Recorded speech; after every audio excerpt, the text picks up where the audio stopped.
Hi guys, welcome back to my channel. My name's Oluchi and this is Midnight Reading.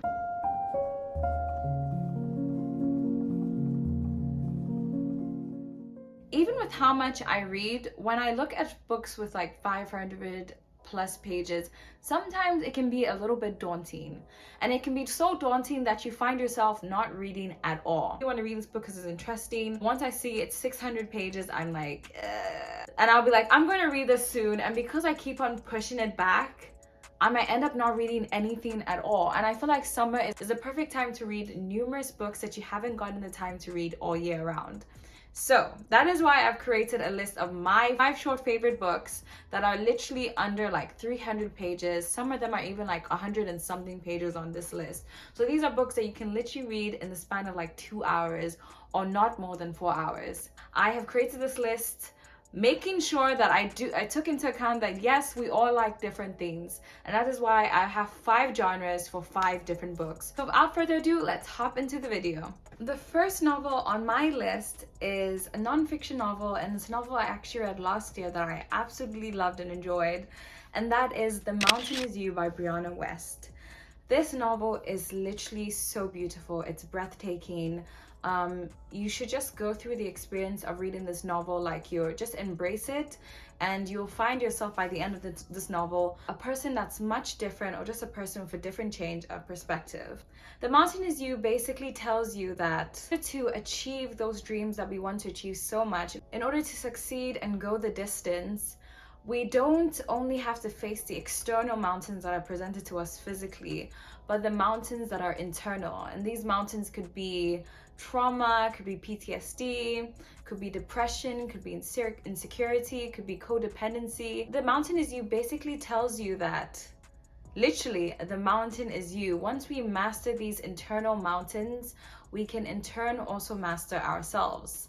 And this novel is just 182 pages, so it is a fast read, guys. Literally, this novel, you can knock it out in like under 3 hours. It is such a fast read, and it's such a beautiful novel. And I know the author has another book out there that's also quite well known that I definitely want to check out.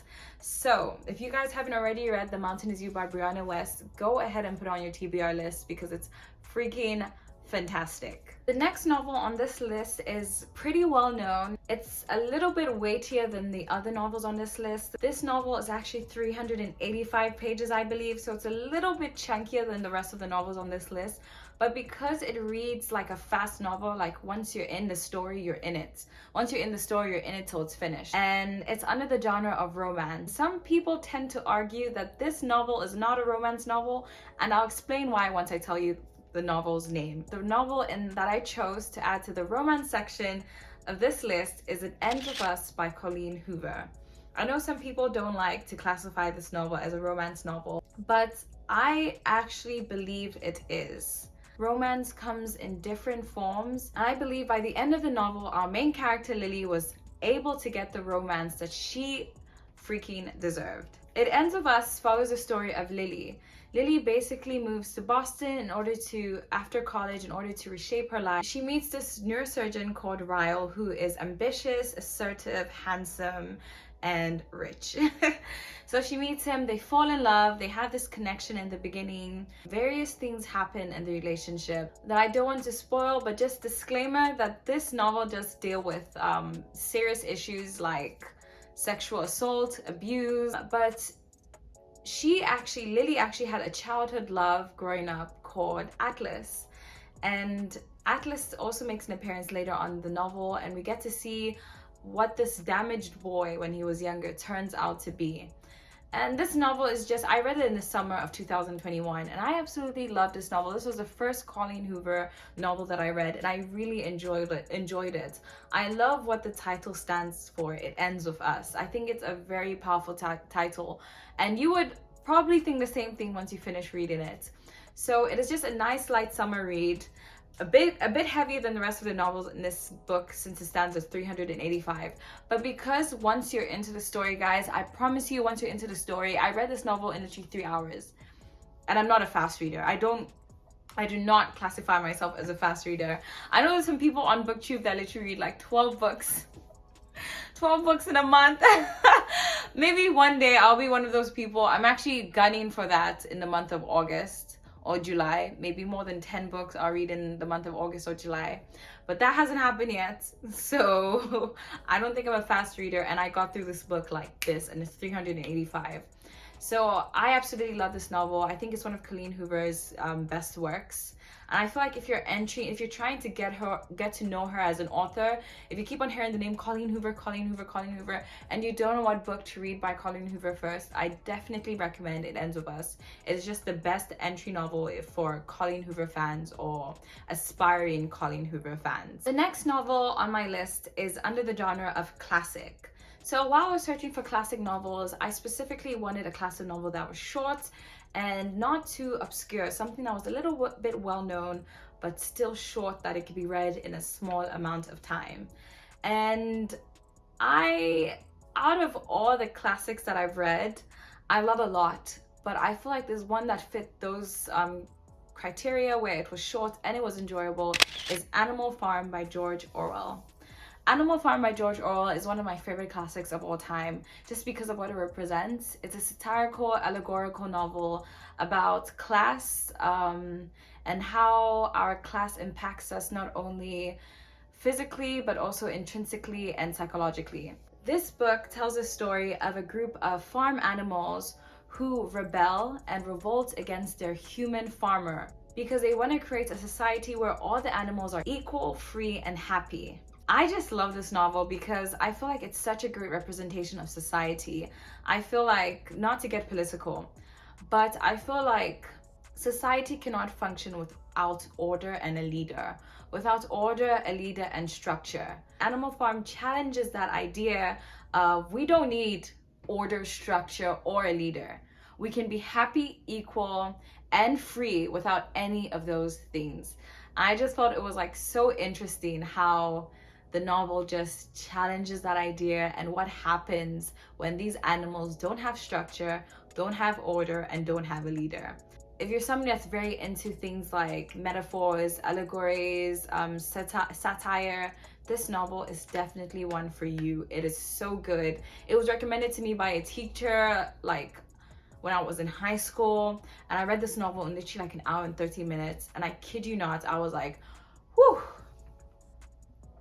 Yeah, it's in your face when it comes to like just what it's trying to tell you, just using animals to represent that idea. But by the time you're done with it, you're like, it's so genius. Like you would wish you created it because it's so genius. So Animal Farm by George Orwell. I know it's a classic, it's an old one, but if you haven't read it yet, go ahead and pick it up. It's 141 pages. Knock it out of the park and you have that experience for the rest of your life. It is fantastic. So the next is a suspense category. I'm going with a classic choice again this time. So for suspense, I have chosen And Then There Were None by Agatha Christie. And I know I could have chosen a more modern novel or more popular novel, but I just feel like there's nothing better than a good classic, truly. And I feel like And Then There Were None is just that. It's a good suspenseful novel that literally by the time it's done, you feel full, you feel satisfied, you feel it's a good meal. That's all I have to say.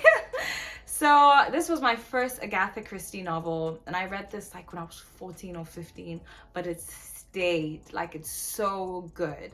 It basically follows the story of an assortment of 10 strangers that go to this private island for this weekend getaway.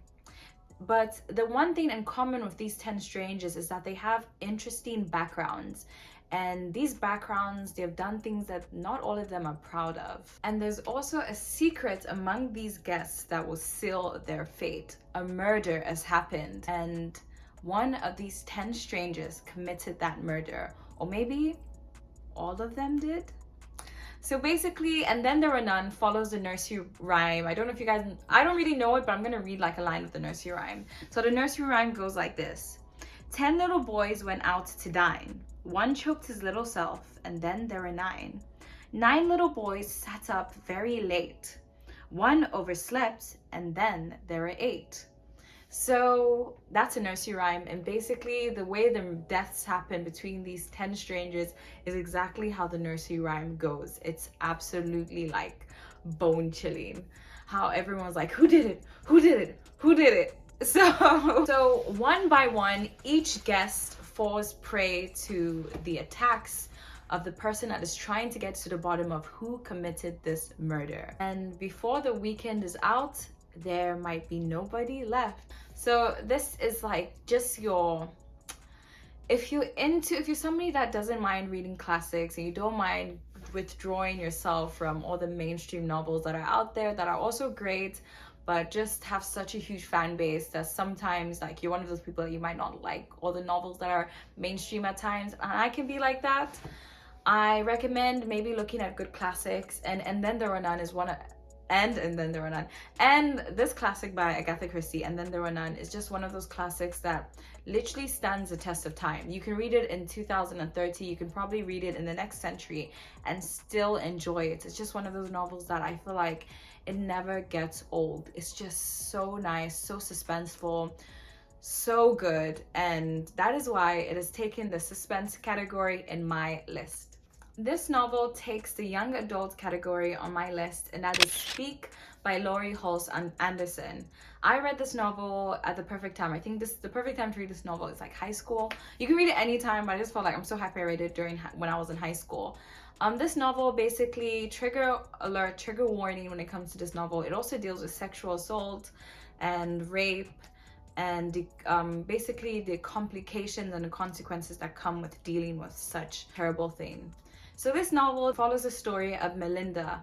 Melinda is basically hated at her school because during the summer she called the cops because the cops literally busted the party. And you know what happens in high school when you're that person that calls the cops? Everyone is going to turn against you. Everyone's going to hate you. She comes back to school and nobody's talking to her.